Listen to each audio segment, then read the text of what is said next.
आपको बताने जा रही हूँ जिस माँ की मैं भक्ति करती हूँ, जो माँ सदा मेरे साथ आंसर रहती है, जो मेरे घर में शक्ति बन के विराजमान है, जिससे आज मैं ऊपर उठी हूँ।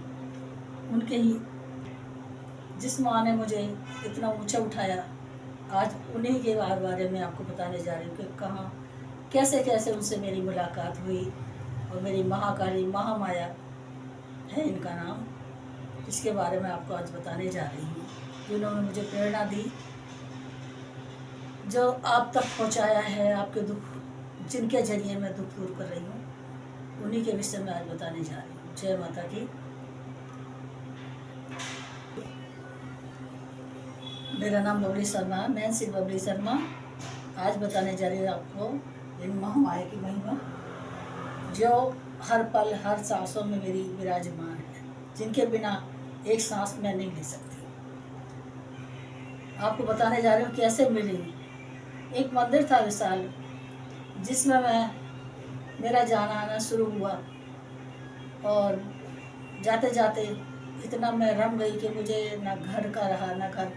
तीनों टाइम चारों बहर में मंदिर में ही रहती थी, ना अपने बच्चों को देखना ना किसी को देखना, बस उन्हीं में लगन में लगी रहती थी। उससे माँ जो थी इतनी प्रसन्न हो गई कि वो मुझे आवाज़ दे के बातें करने लगी मुझसे, और बल्कि जो बात मैं उनसे कहती थी वही मेरी पूरी होती थी। अगर मैं उनके पास मेरे से अकेले में होती थी तो मुझसे बात करती थी कि बबली बैठ, नहीं बैठती तो वो गुस्सा हो जाती थी। दूसरे दिन सबसे मेरी मुलाकात बंद कर देती ताकि वो उन्हीं से बात करें। इतना उनका प्यार था कि मेरे बिना वो मंदिर में किसी को भी नहीं समझती थी। जो मेरा अधिकार मंदिर में अधिकार मेरा बढ़ता चला गया, मंदिर के प्रधान पद पर मुझे नियुक्त कर दिया गया। मंदिर को मैं संभालने लगी, सारे प्रोग्राम में करने लगी। लेकिन कहते हैं ना, जहाँ अच्छाई होती है वहाँ बुराई भी होती है। कुछ लोग मेरी पार्टी के ऐसे थे जिन्हें पसंद नहीं था कि मैं ऊँची उठूँ, और माँ की मेरी करीबी इतनी बढ़ गई थी कि माँ मेरे बिना नहीं रह सकती थी, मैं माँ के बिना नहीं रह सकती थी। अगर मैं बाई चांस मंदिर भी नहीं जाती थी तो माँ किसी न किसी बहाने, बल्कि एक भैरव बाबा का काला कुत्ता होता है, वो किसी एक वक्त ऐसा था, मैं 3 दिन माँ के दरबार में नहीं गई तो भैरव बाबा का जो कुत्ता होता है काला, बल्कि 3री मंजिल पे मेरा घर था, वहाँ जाकर उस कुत्ते ने रात के 10 बजे मेरा दरवाज़ा खटखटाया। मैंने खोल के देखा तो वो, मैं समझ गई कि मेरी माँ ने मुझे बुलाया है। जब भी मैं दर्शन के लिए माँ के पास गई, और 3 दिन बाद मैं 3 दिन ऐसे लगे जैसे मैंने 3 महीने गुजारे हैं उनके बिना। फिर मैं आई और उनसे जो दुश्मन थे चारों तरफ उन्होंने अपना जाल फैलाना शुरू कर दिया। और जिनका मंदिर थे, मंदिर के जो बड़े थे जिनका मंदिर था, उनको भी मेरे खिलाफ कर दिया। इससे माँ को क्रोध आया और क्रोधित हो गई। मैंने मंदिर जाना कुछ दिन के लिए रोक दिया। इससे माँ, मैं घर पर रोती रहती थी जैसे किसी अपने के बिछड़ने पर रोती रहती हूँ। तभी माँ को क्रोध आया और माँ ने मंदिर त्याग दिया।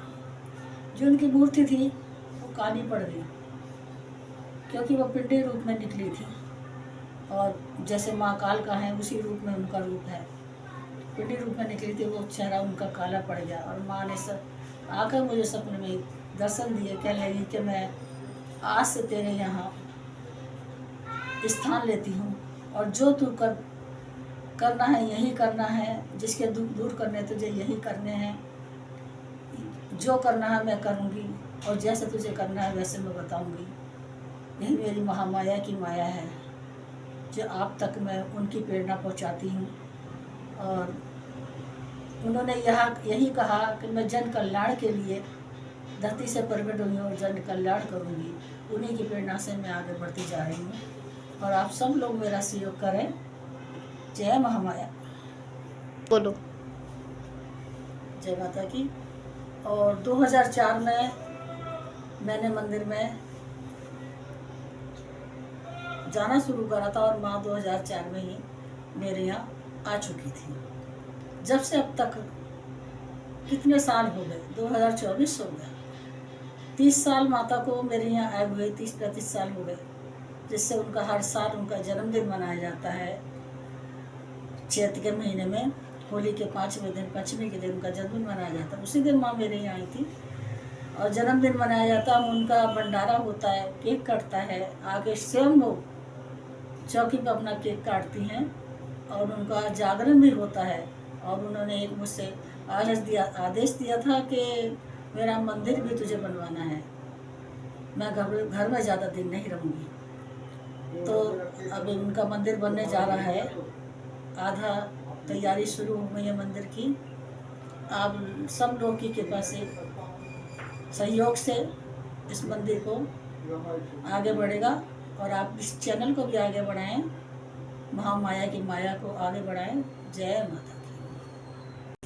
और आपको कोई भी परेशानी हो, कुछ भी हो, 4 बजे के वक्त रोज़ मैं पूजा पे बैठती हूँ और आप नई वीडियो पर कमेंट करें, जिससे आपकी परेशानी जल्दी हल होगी। जय माता की।